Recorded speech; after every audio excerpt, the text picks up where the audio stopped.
Chers amis astronomes, bonjour, bienvenue sur la chaîne Fred l'Astronome.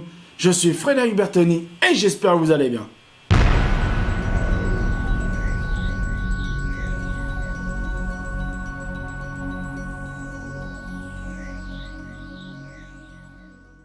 Encore une fois, mes chers amis astronomes, nous allons rejoindre le système solaire TRAPPIST-1 pour cette fois-ci aller visiter la planète TRAPPIST-1F qui se trouve elle aussi donc à 39,5 années-lumière. À 39,5 années-lumière d'ici, TRAPPIST-1F, un cœur de fer sous un manteau d'eau liquide.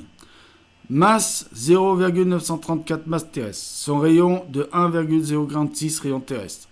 Type d'étoile, naine rouge. Localisation, constellation du Verseau, hémisphère nord et sud. Celui qui foulerait le sol de cette planète se sentirait léger. Si TRAPPIST-1F est un peu plus grosse que la Terre, elle est aussi moins massive. C'est ce qui ressort de la récente étude menée par Simon Green de l'Université de Berne en Suisse. À partir d'infimes décalages en son heure de passage devant son étoile TRAPPIST-1, son équipe a pu calculer que cette planète est moins dense que la Terre, ce qui signifie qu'elle est formée différemment. Si elle possède bien un cœur de fer, et c'est probable, son étoile ne semble pas particulièrement carencée en fer. Cela pourrait vouloir dire que son manteau est constitué d'un matériau plus léger que la roche, vraisemblablement de l'eau liquide.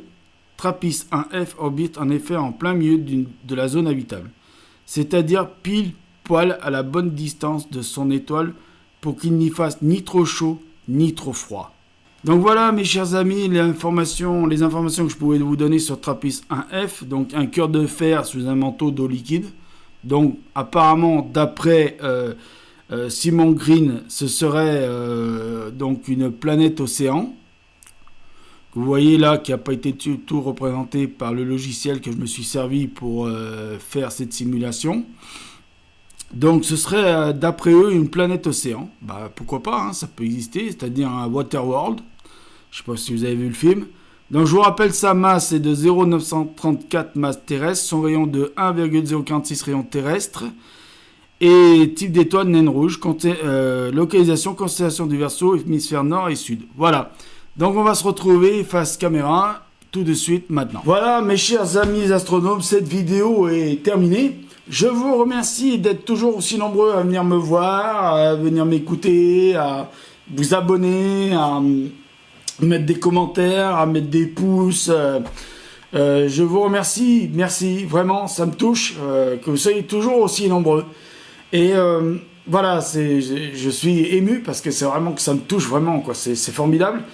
Et je voudrais vous dire surtout, mettez l'œil à l'oculaire parce que là-haut, il y a plein de choses à voir, plein de choses. Et surtout, bon ciel et prenez soin de vous. À la prochaine aventure, au prochain voyage. Ciao!